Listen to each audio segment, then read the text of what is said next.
Hi, I'm Andy Schmuckler, here to talk about a question I've been asking myself over the many years of being a adult human being on this planet. Um, why is human sexuality beset by complications? And I ask that question as somebody who um himself dealt with complications.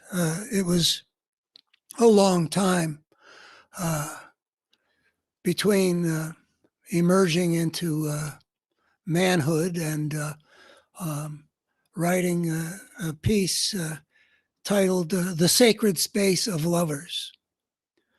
Uh, I was in my early 70s when I wrote the things I wrote about the sacred space of lovers.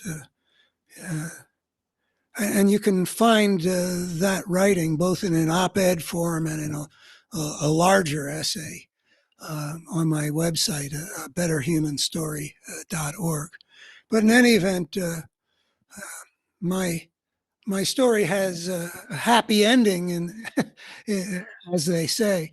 But there were times in my adulthood when I was struggling with the complications of the relationship between me and my sexuality.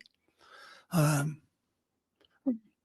just trying to find fulfillment in an area that we are wired to find important.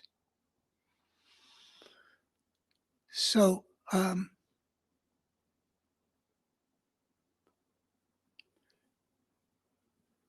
I also, besides having my own issues, have been, I'm a social observer of society. Have been, I'm the son of a guy who was an observer of society, a professor of economics and social thinker, Jacob Schmuckler, and so I just watch and I can see that sexuality is something that we, as a society, um, have some problems with.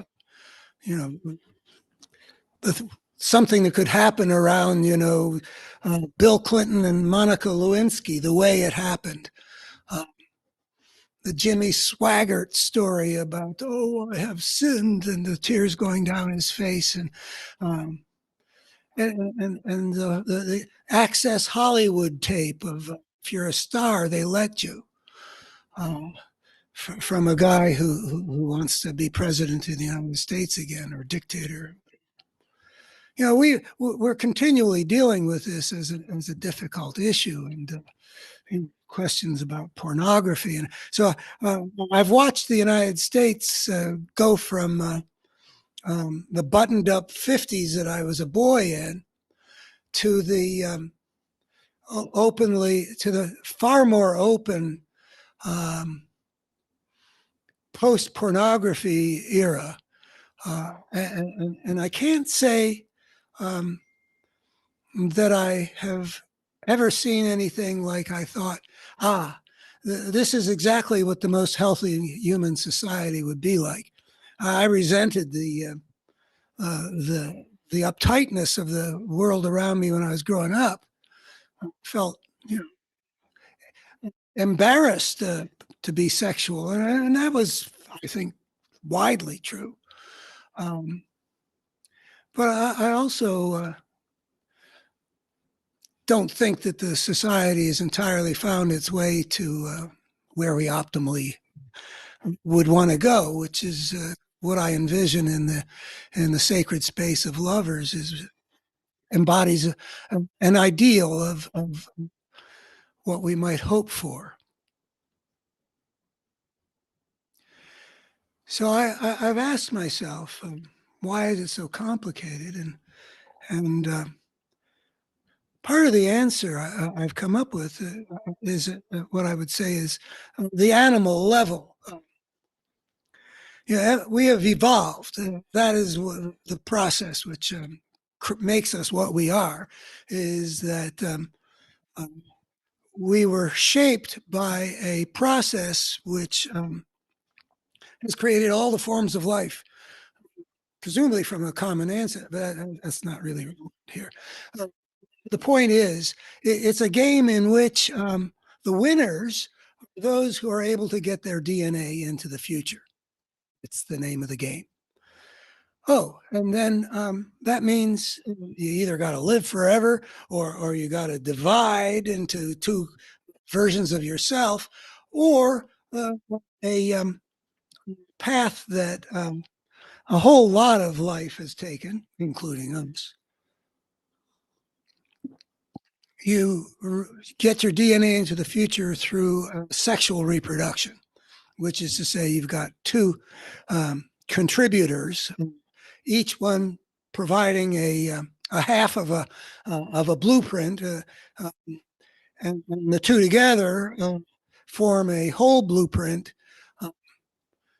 that's made of up of a, well, in the case a father's half and a mother's half, making the next generation. And we as mammals have a way of doing that, of getting these two packets together. It's kind of a remarkable way in that it entails having the male and the female do something which is rather unlike the rest of what they do. The intersection of bodies, where there's a certain amount of shared space, isn't something that happens in human life pretty much otherwise. If you could talk about between the baby, the fetus that's conceived and grows inside the mother, yeah, but neither one of them chooses to be in that relationship. It's just it's set up to happen, so it happens, and when the mother has to deal with having something growing inside her, and the baby has to deal with being in that dependent situation. But when it comes to a mammal starting the growth of the baby by getting these two packets together, it involves doing something that's somewhat unique. And you can look around the mammalian world from, what is it, moose or something banging antlers together, and all the other things that happen out there in the mammal world that in which the creatures do stuff that is basically along the lines of getting the DNA into the future. And it's true for plants too. It's really a big deal. Like apple trees, invest a lot in making apples. Anyway, it's a big deal whether you get your DNA into the future. And for us mammals, it means you got to get these creatures to do something that they don't ordinarily do. What follows from that is that the motivation has got to be unusually great. To get a creature to act in ways that are far off the beaten path, you need to give them a kick in that direction more than you need to get them to do stuff that's right on the beaten path.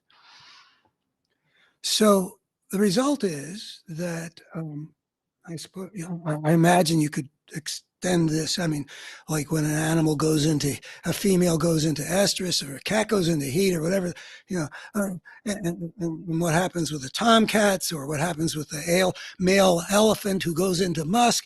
I mean, all over the mammalian world, there are signs of very powerful motivations that are involved in getting the two packets of DNA together.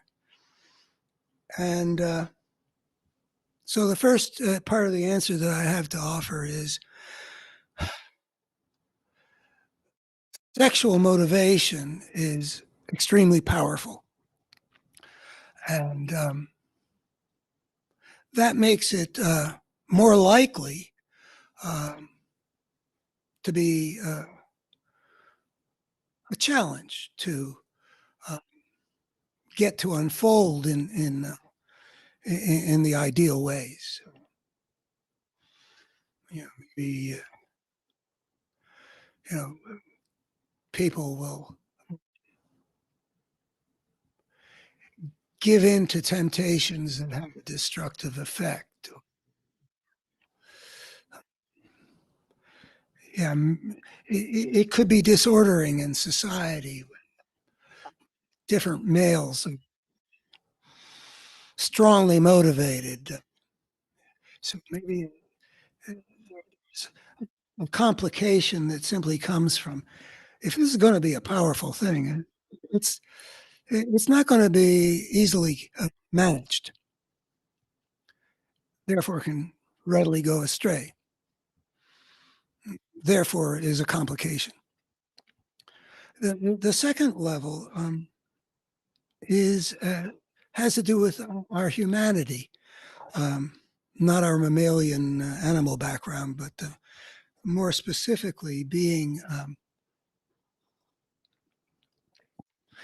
creatures who are not only reproducing but are creating families. That there's a proclivity uh, in inborn in the creature to form societies that in which the young grow up in families um, more than more than maybe is the case in other primate groups.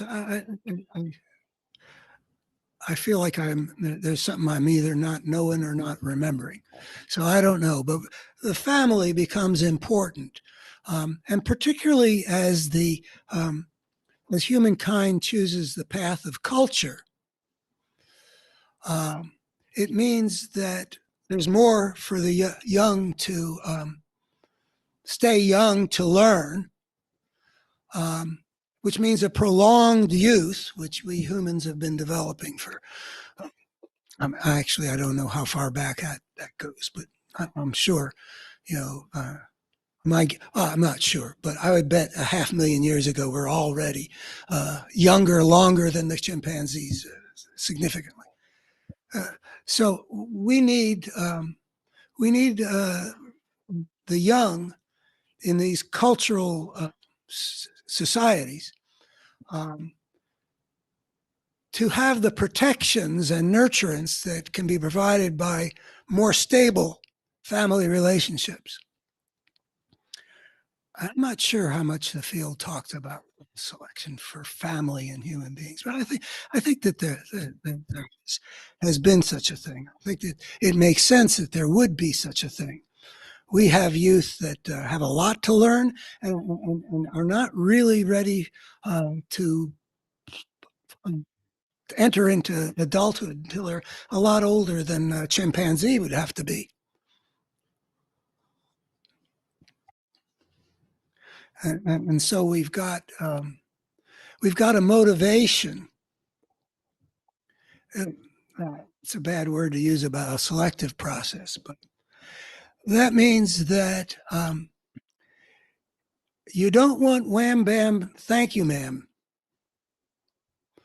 Might be a decent strategy for the male, but for the species, there's a lot to be gained by having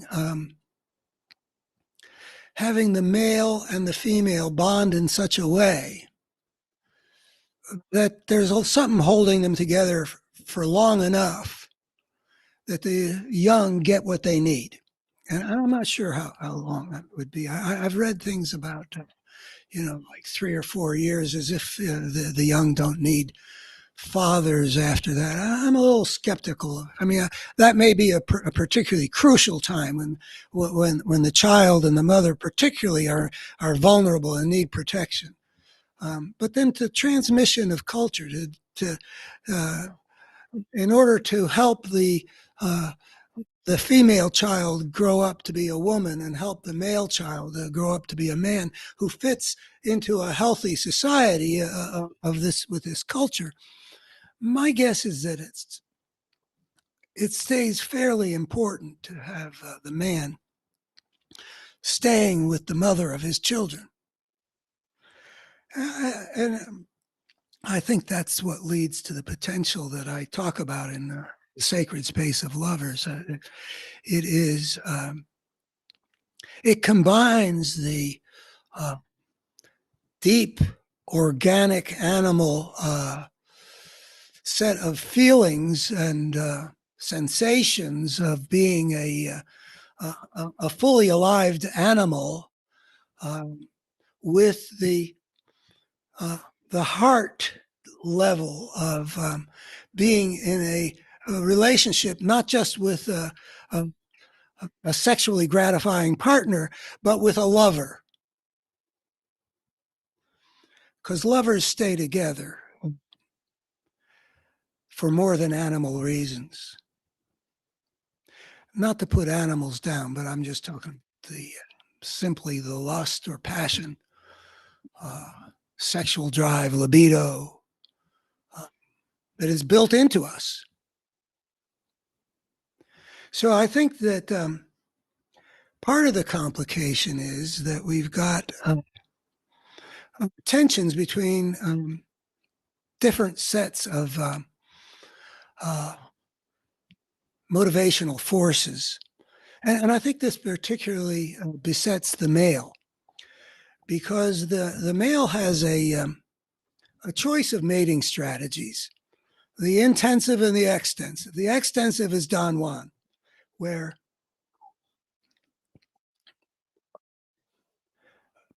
promiscuity generates a lot of offspring, all of whom get neglected by their father. And a certain number of them, despite being neglected, get their DNA into the future. I think there's been a lot of that, and I think it's built into male nature to some extent, that possibility, because what's selected for is whatever works. I mean, evolution isn't trying to create perfection. It's not trying to create anything. It just naturally creates whatever works. And one way it works is for a man to act like Don Juan or Genghis Khan and his sons. Their Y chromosome is all over Asia. But the sacred space of lovers is the other one.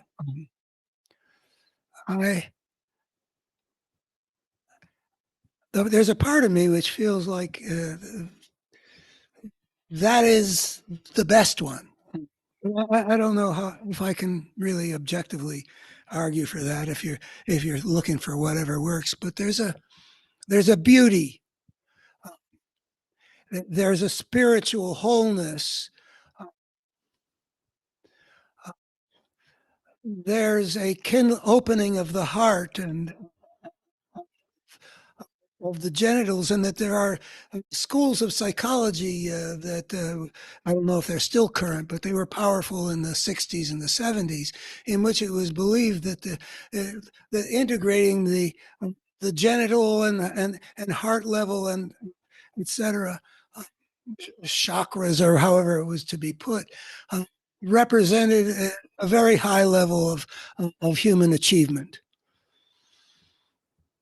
So I guess I lean toward there being a spiritual path, which is more whole than the purely whatever works path. But I'm not really very clear about all that. And maybe you can think it through for me. But so I think that there's particularly for men, maybe for the female too, and I do think that men and women, though there are a lot of overlaps, that there are implications of which chromosomal structure you got, XX or XY. It isn't just whether you grow a beard and you have got broader or more muscular shoulders, or whether you're a person with a uterus.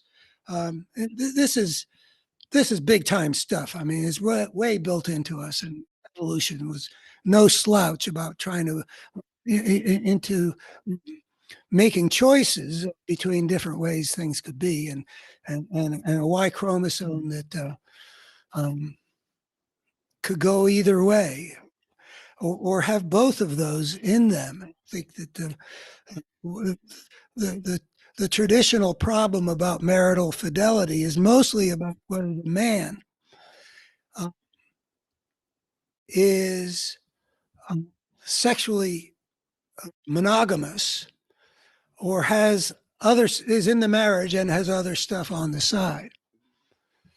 And I'm in a situation where the sacred space of lovers satisfies that, but that's not the only experience I've ever had. I've never been unfaithful myself, but I understand. I feel that as a male adult human being, when I look upon certain attractive things, there are going to be feelings, and I don't want to get rid of them, but I also don't act on them. But I understand, but I can see that for some men, it is possible to be very attached to their wives and not to resist temptations they find elsewhere. So I think that that there are complications that come from um, both the animal programming and the human programming, which has to do with there really is a relationship of commitment that is part of what the sacred space of lovers are in that direction, at least um, uh, that the wife isn't. There are a lot of men who are unfaithful, but who have an important relationship with the wife, and they don't know how to um, balance the two sets of impulses. So that's complicating. Um, then there's a third one, which in some ways I can present. I can't present as clearly, I don't think, um, but ultimately know the most about, and that's the civilization part. Uh, what I feel that my life's work has been proving, uh, that book over there, The Parable of the Tribes, um, I think proves that civilization has been shaped and was inevitably going to be shaped, would be for any civilization creating animal, by a selective process that was inevitably going to be governed by how much power a given cultural option conferred on a society. To survive in a war of all against all, in a system consisting of a number of these societies that are not regulated by any order, that's inevitable. And that selective process is going to uh, include imposing on developing human beings certain internalizations of cultural demands. A culture that's been shaped by the selection for the ways of power will make demands on the people growing up in those societies that are contrary to the inborn needs of the creature. I mean, that's just true across the board, not just with respect to sexuality. What people in civilized societies have internalized from their societies has always involved a significant component that is hostile to human nature and that tells people that some of their impulses, needs, desires, motivations are wrong. That's just what happens when a species embarks on the path of civilization. embarking on that path turns out to be a much bigger deal than we've been thinking, which is the heart of what I'm trying to say in my life's work. But in any event, what we've got is societies that are being selected to maximize the power, competitive power of societies, and that includes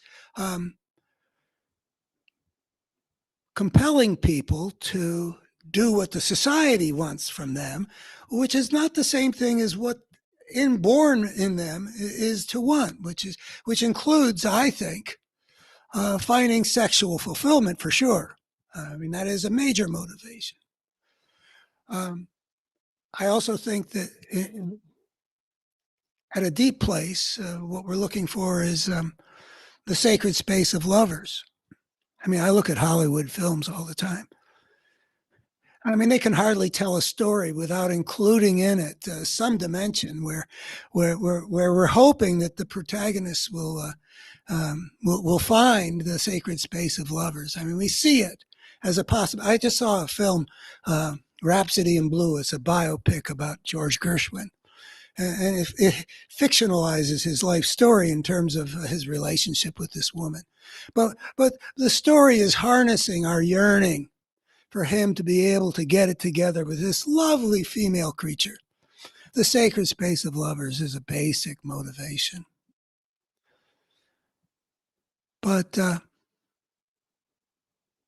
society has other ideas for us if it's trying to maximize its power. Freud had the concept of sublimation, which I haven't thought about in terms of sublimation for. It's really interesting. It's been like forever. But in Freud, the idea was that in civilization,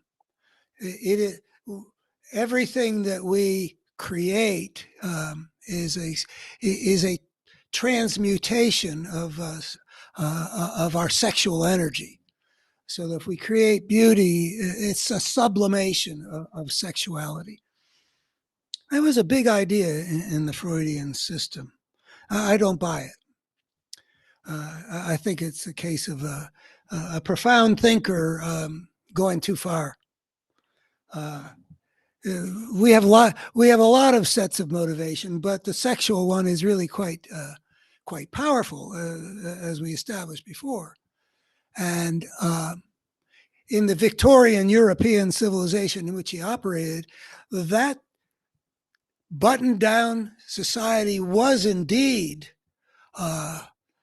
repressing sexuality with a great deal of force, which was manifesting in a dynamism of the societies and probably being, if you understood how did Europe come to be this imperialistic system conquering other societies around the world and exploiting them, my guess is that you would find that the repression of sexuality is one of the components of how the energy gets moved in that direction. But the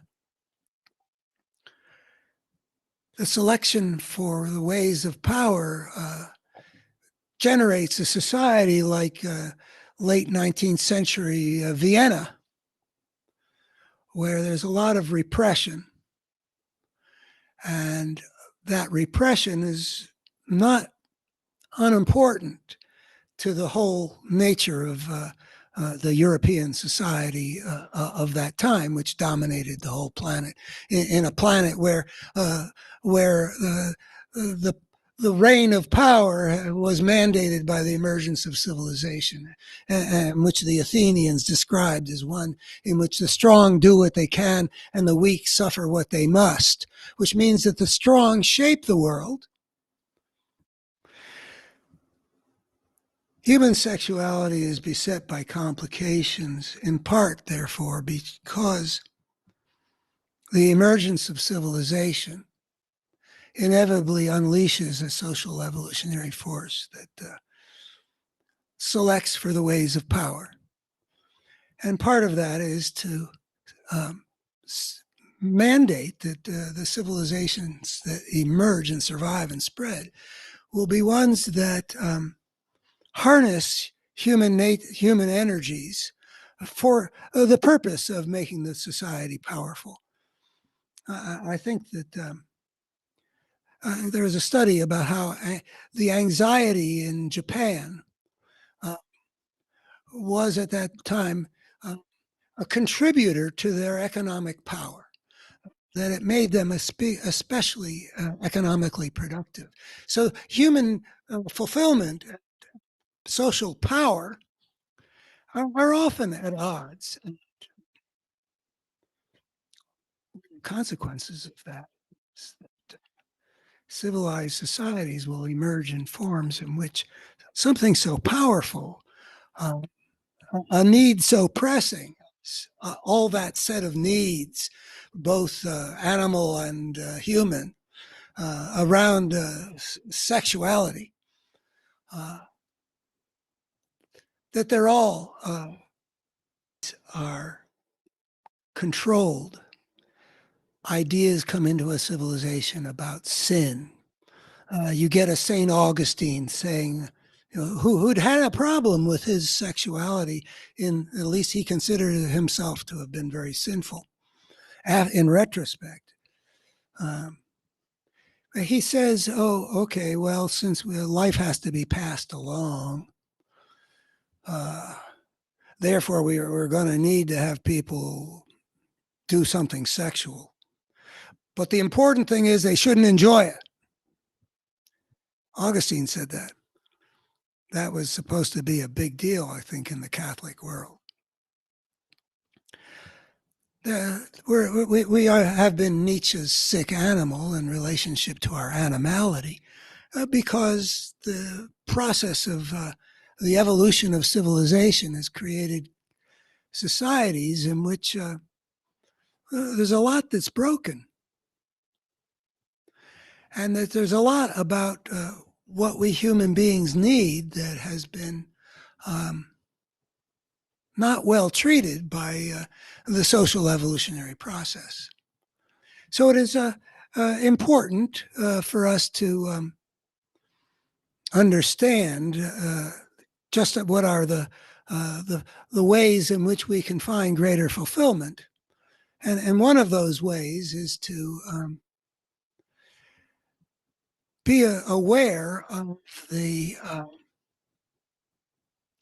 problems that our civilization has created, and to seek ways of healing the brokenness in our culture, uh, so that what people are forced to internalize, or what they will internalize from the societies in which they grow up, will be conducive to the maximal, both the fulfillment of the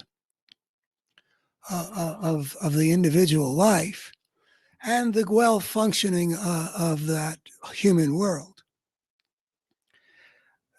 As civilization developed, the human family changed in a lot of ways, particularly in ruling circles. When there is property and power playing huge roles in the human world, which wasn't the case when we were evolving, a whole lot of things get harder to order. How do you order a society in which great estates are being transferred through marriage? How do you order a society in which royal marriages affect the peace of the world?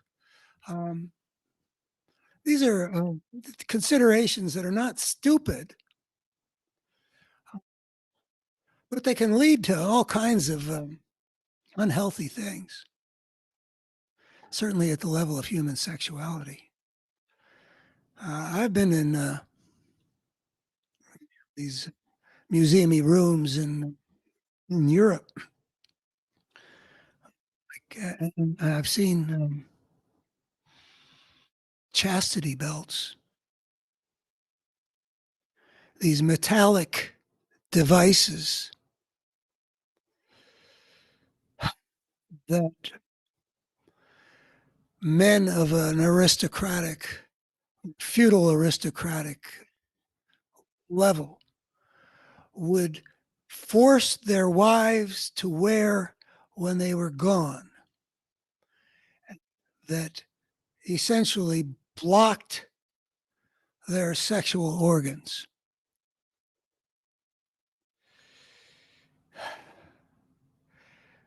There are societies in which, if a woman is raped, her male relatives are required by a code of honor to kill her in the protection of the family's honor. These are societies that are trying to adapt to a human world that's got a lot of brokenness in it. So that's part of the reason why human sexuality has its complications. We are heirs to a religious tradition in which a major element of theocratic, religious, moral, spiritual thought is that the sexual act is sort of at the heart of the original sin that makes our species unworthy appreciation. There's a cultural teaching for you. Civilization has taught us in a lot of ways not to be at home with the full nature of us as creatures. That's what we need to be striving for, but civilization is right. We've taken a step. We're no longer, we're not in Kansas anymore like hunting-gathering societies.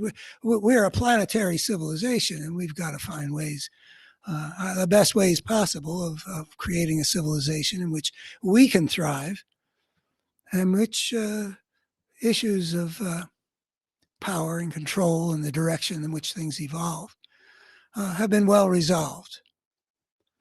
So here's the complication. How do we make a civilization that works at the macro level and also works at the micro level? So human sexuality is one of the important areas where we can look for that. Thanks. If you're interested, I hope you'll subscribe.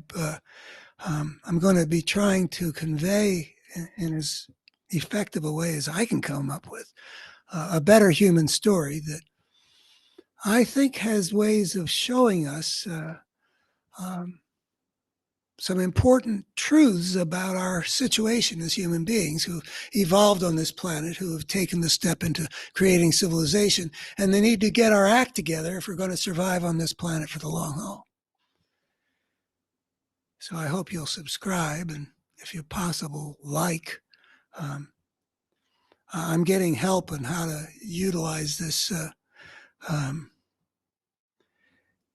this medium for the purpose of trying to help get some ideas out where they might actually do some good.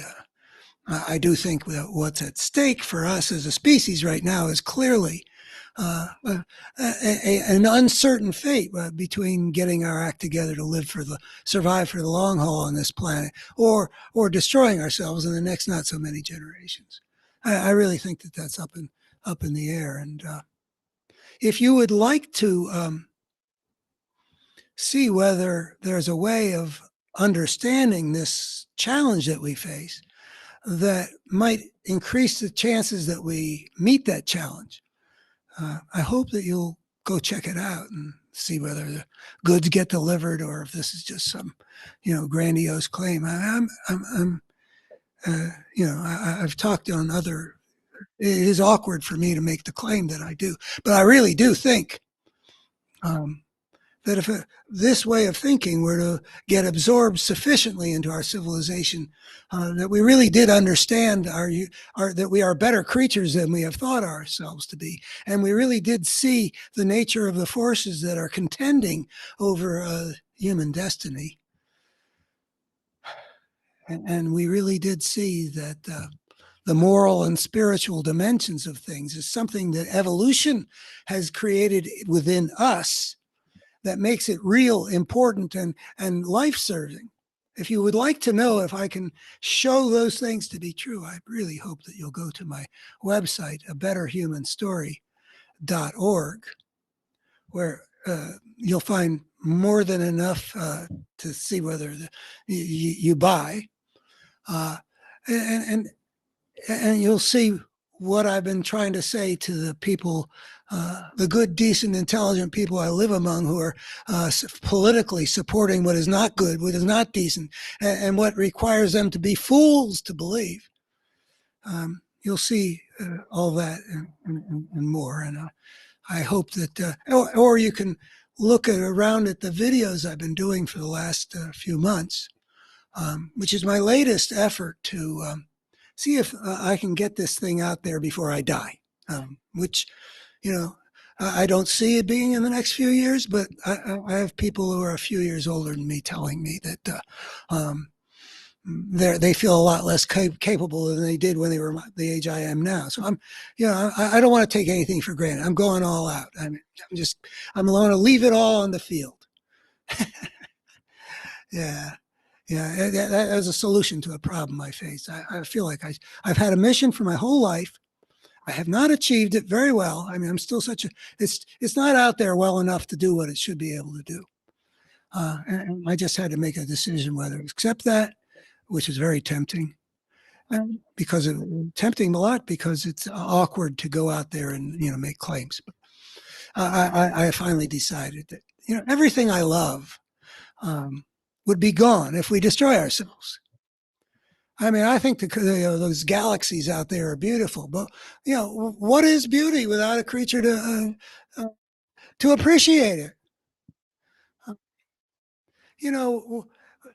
And we wouldn't see what we're seeing if it weren't that this species of ours, in addition to being so broken and screwed up because of the social evolutionary forces, also nonetheless emerged capable of creating a thing like the James Webb telescope.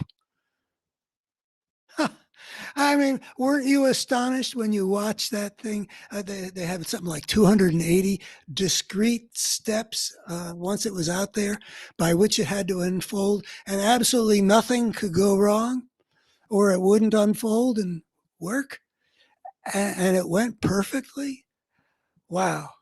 What a piece of work is man. Yeah. And I mentioned that I saw lately this biopic of George Gershwin, and I heard they gave in that movie a lot of Gershwin's music. And one of the things that they give, well, two things that they give that I found very moving to watch. Rhapsody in Blue, of course, from before United Airlines latched onto it. But it is, I found it just a magnificent piece of music and really fun to watch. And wouldn't it be terrible if something like, some fascist dictator invading Ukraine or the Chinese invading Taiwan led to our blowing up the planet? I mean, that was beautiful. And then there was an American in Paris, another beautiful piece of music. And in the movie, it's put together with walking around or driving around Paris with a lot of genuine footage. It must have been taken after the war, but it looked like it was a glimpse into a human world that is one of the the marvels of humanity, which is the city of Paris, uh, as a special mecca of whatever. Um, yeah, think of all that would be lost, all and all the way down to every single human life, which is in itself a kind of novel, a rich story of some sort.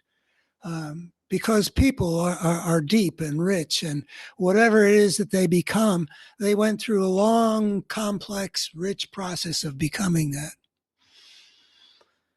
Yeah, it's the world without us would be quite marvelous too.